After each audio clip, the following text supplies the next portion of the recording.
ఇదొక రాజకీయ నాటకమే. ఆపరేషన్ అకస్మాత్తుగా నిలిపివేయడం వల్ల సైనికులకు పూర్తి స్వేచ్ఛ, స్వయం నిర్ణయాధికారం లేకుండా చేయడం వల్ల యుద్ధంలో మొత్తం సామర్థ్యం బయట పడలేదు అధ్యక్ష. మోదీ ప్రభుత్వానికి రాజకీయ త్యాగం చేయవలసిన అవసరం ఎంతైనా ఉంది అధ్యక్ష. ప్రధాని మంత్రి గారు ప్రజల హక్కులు కాపాడి వారి భద్రత కోసం తగిన చర్యలు తీసుకోవాలి అధ్యక్ష. అలాగే ప్రతిపక్షమైన మేము సూచించిన GST 2.0లో ప్రతిఫలించడం మాకు ఆమోదయోగ్యంగా ఉంది అధ్యక్ష. సింగిల్ GST, సింపుల్ రిపోర్టింగ్ గా GST 2.0 ఉంది అధ్యక్ష. వ్యాపారులకు సౌకర్యాన్ని, సాధారణ ప్రజలు పన్ను భారం తగ్గించడం అభినందనీయం అధ్యక్ష.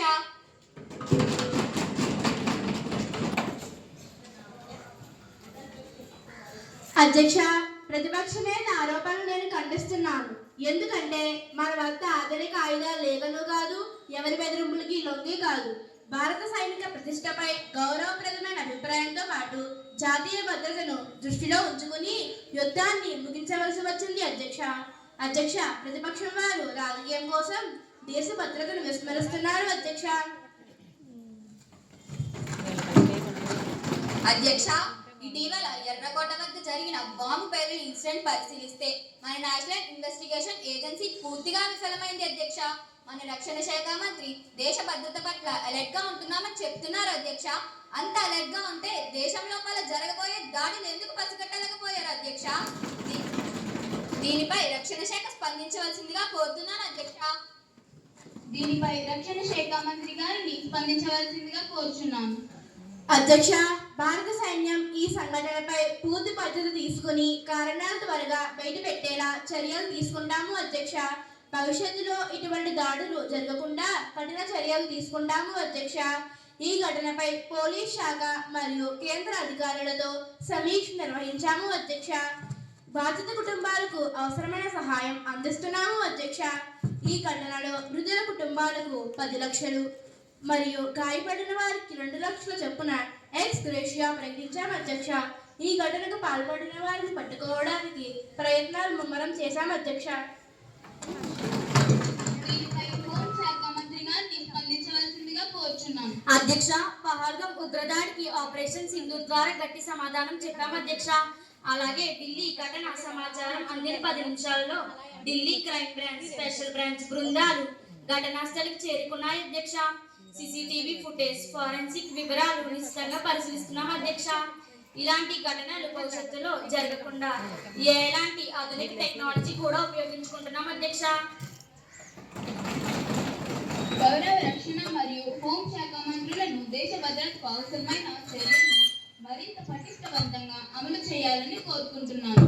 ఇప్పుడు గౌరవ ఆర్థిక శాఖ మంత్రి గారిని మాట్లాడవలసిందిగా కోరుచున్నాను అధ్యక్ష. ఆర్థికాభివృద్ధిని రేటును పెంపొందించే దిశగా మా ప్రభుత్వం పనిచేస్తుంది అధ్యక్ష. అయితే ఆర్థికాభివృద్ధి ప్రస్తుతం కొంచెం తగ్గిన మాట వాస్తవమైనప్పటికీ గత 4-5 సంవత్సరాలలో కరోనా ప్రభావంతో అధిక శాతం మందికి ఉపాధి అవకాశాలు తగ్గిపోయాయి. సాఫ్ట్వేర్ రంగం క్షీణించింది. నిరుద్యోగ సమస్య ఎక్కువైంది అధ్యక్ష. అయినప్పటికీ మా ప్రభుత్వం లోటు బడ్జెట్లో ఉన్నప్పటికీ విదేశీ పెట్టుబడులను ప్రోత్సహిస్తూ ఉపాధి అవకాశాలను పెంచి GDP అభివృద్ధికి కృషి చేస్తున్నాం అధ్యక్ష. MNC బహుళ వ్యాపార సంస్థల మధ్య, బ్యాంకులు మరియు ఆర్థిక సంస్థల మధ్య జరిగే ఆర్థిక లావాదేవీల చెల్లింపునకు డిజిటల్ రూపాయి అనుమతించి ప్రజలలో డిజిటల్ కరెన్సీపై అవగాహన పెంపొందించడం జరిగింది అధ్యక్ష. డిజిటల్ ట్రాన్సాక్షన్స్ వల్ల అందరికీ టైం మిగలడమే కాక చాలా భద్రత పెరిగింది. డిజిటల్ కరెన్సీ వల్ల ఆర్థికాభివృద్ధి కూడా పెరిగింది అధ్యక్ష.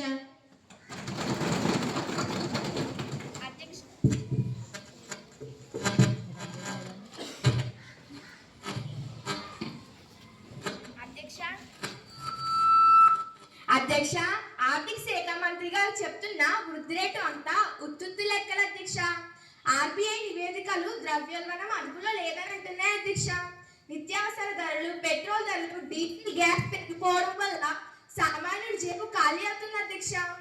నిరుద్యోగాన్ని పరిష్కరించడంలో ఈ ప్రభుత్వం పూర్తిగా విఫలమైంది అధ్యక్ష. ద్రవ్యోల్బణం తగ్గించడానికి ఈ ప్రభుత్వం ఏం చర్యలు తీసుకుంటుందో చెప్పాలి అధ్యక్ష. అలాగే ధరల నియంత్రణ చర్యలు చేపట్టాలి అధ్యక్ష. ఆర్థిక శాఖ మంత్రి గారు ప్రతిపక్ష నేత లేవనెత్తిన సమస్యకు ప్రశ్నలకు సమాధానం చెప్పవలసిందిగా కోరుచున్నాను.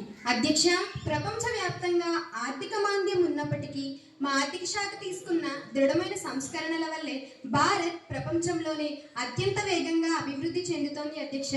సూపర్ జిఎస్టి, సూపర్ సేవింగ్స్ అనే పథకాన్ని జిఎస్టి 2.0గా ప్రారంభించాం అధ్యక్ష. దీనిపై ఆంధ్రప్రదేశ్ ముఖ్యమంత్రి ఈ సంస్కరణలు దేశ ఆర్థిక వ్యవస్థకు గేమ్ చేంజర్ అని సూచించారు అధ్యక్ష. ఈ సంస్కరణలతో దాదాపుగా 2 లక్షల కోట్ల నగదు ప్రవాహం వచ్చే అవకాశం ఉందని తెలపడం జరిగింది అధ్యక్ష.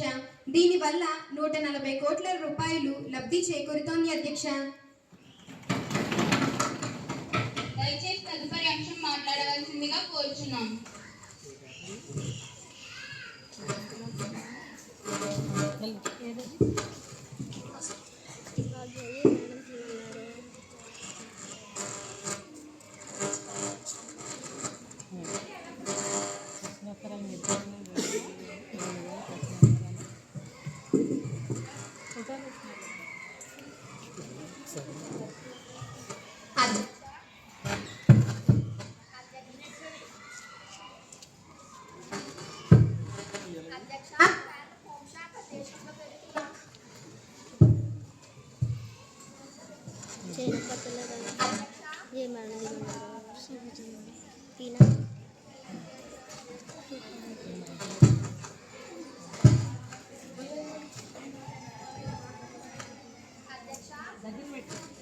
అధ్యక్ష, కేంద్ర హోంశాఖ దేశంలో సైబర్ దాడుల గురించి ఎందుకు లేదు అధ్యక్ష?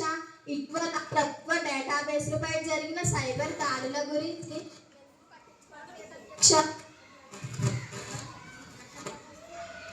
సైబర్ దాడి వల్ల లక్షలాది ప్రజల పర్సనల్ డేటా ప్రమాదంలో పడింది అధ్యక్ష. సైబర్ దాడి ప్రత్యేక